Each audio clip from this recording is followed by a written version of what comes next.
Selamat petang, salam sejahtera. Petang ini aku nak kongsi dengan kamu semua apa keputusan pengampunan Najib kepada Malaysia. Apa keputusan terkini pengampunan Diraja Najib dan apa implikasinya, apa konsekuensinya kepada rakyat Malaysia dan negara Malaysia sekiranya Najib diberikan pengampunan Diraja. Ini adalah dapatan daripada kajian yang aku buat dan menerusi kenyataan daripada Jabatan Peguam Negara.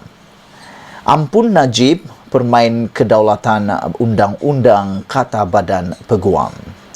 Saudara penonton sekalian, pengampunan Najib dikatakan sebagai satu tindakan yang boleh mempermainkan kedaulatan undang-undang.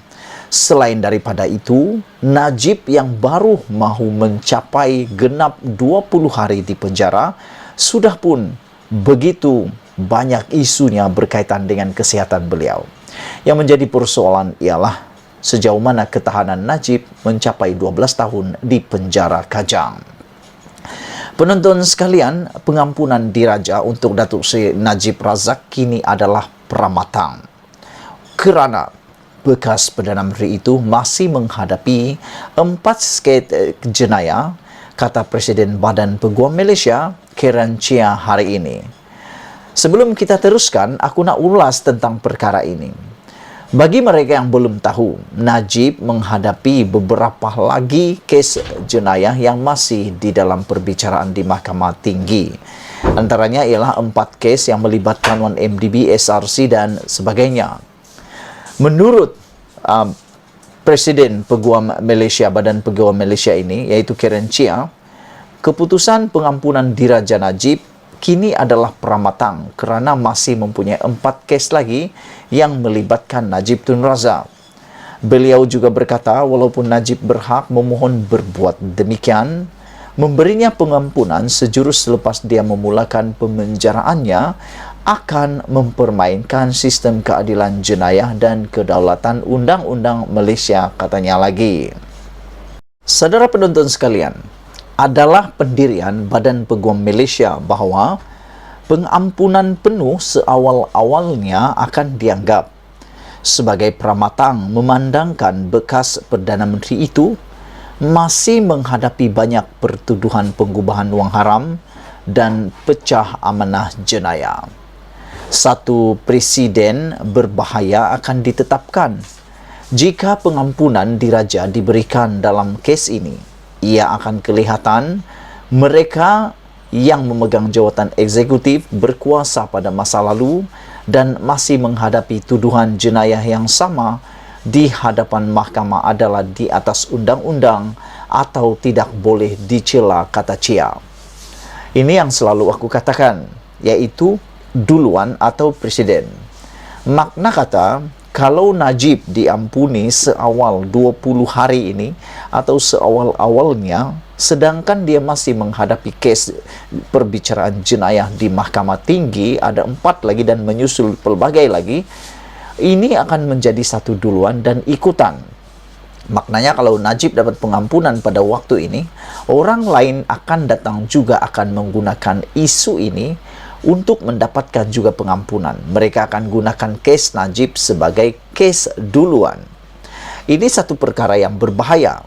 Saya setuju dengan kata-kata daripada Presiden Peguam Malaysia ini, iaitu ini satu perkara yang bahaya dan akan dijadikan rujukan pada masa akan datang.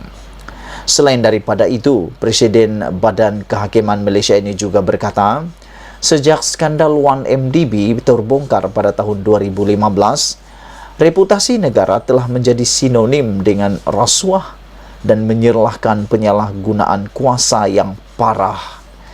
Tetapi keputusan Mahkamah Persekutuan pada 23 Ogos 2022 untuk menghantar Najib ke penjara memulihkan kepercayaan orang ramai terhadap Badan Kehakiman dan Kedaulatan Undang-Undang, katanya.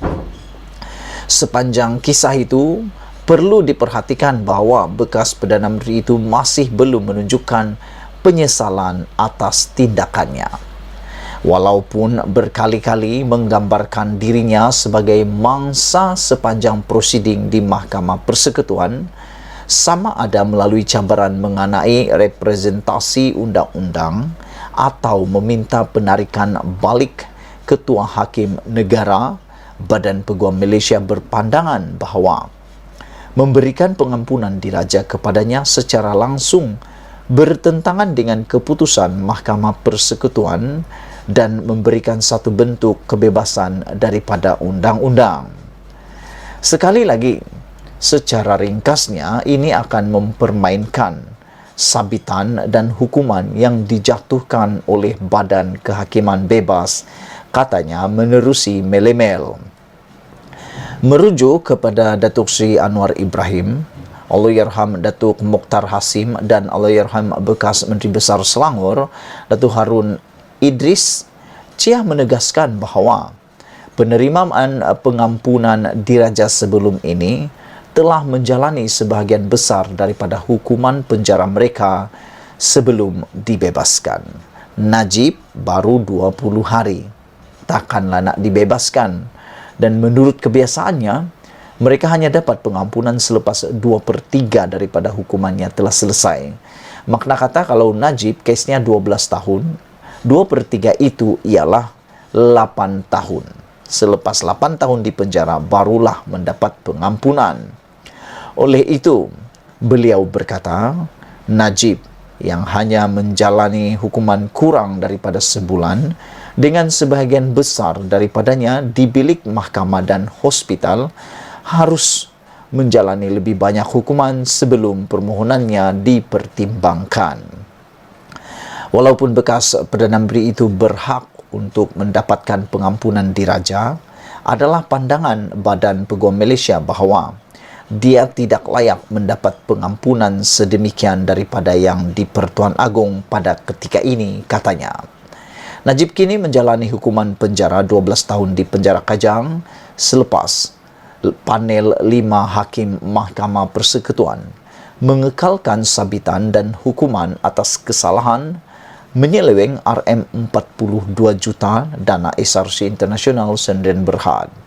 Pengampunan diraja adalah di bawah perkara 42 dalam kurungan 1 Perlembagaan Persekutuan yang memberikan Agong atau Sultan kuasa untuk memberikan pengampunan atau penangguhan hukuman kepada banduan. Pengampunan penuh Anwar diberikan kepadanya apabila Pakatan Harapan memenangi pilihan raya umum ke-14 pada 2018. Permintaan yang dibuat oleh Perdana Menteri ketika itu, Tun Dr. Mahathir Mohamad, dengan yang di Pertuan Agong. Sebelum itu, bekas Ketua Hakim Negara Tun Abdul Hamid Mohamad berkata, pembebasan Anwar telah menjadi contoh bahawa pengampunan diraja boleh dilakukan atas sebab politik. Saudara-saudara penonton sekalian, itulah dia ulasan tajuk pada petang ini. Ampunkan Najib, bermain kedaulatan undang-undang, kata Badan Peguam. Selain daripada itu, mereka kata pengampunan diraja Najib untuk Datuk Seri Najib adalah pramatang kerana bekas Perdana Menteri itu masih menghadapi 4 kes jenayah. Selain daripada itu, Badan Peguam Malaysia yang melalui presidennya juga berkata, satu presiden berbahaya, maksudnya satu duluan berbahaya akan ditetapkan jika pengampunan diraja diberikan kepada kes Najib. Ini akan kelihatan mereka yang memegang jawatan eksekutif berkuasa pada masa lalu dan masih menghadapi tuduhan jenayah yang sama di hadapan mahkamah adalah di atas undang-undang atau tidak boleh dicela, kata Chia. Sekian dulu untuk kali ini. Jangan lupa tinggalkan komen anda. Sila tekan butang subscribe. Malaysia kita punya, kita jaga sama-sama. Cintai Malaysiaku. Kita jumpa lagi. Bye-bye, bosku.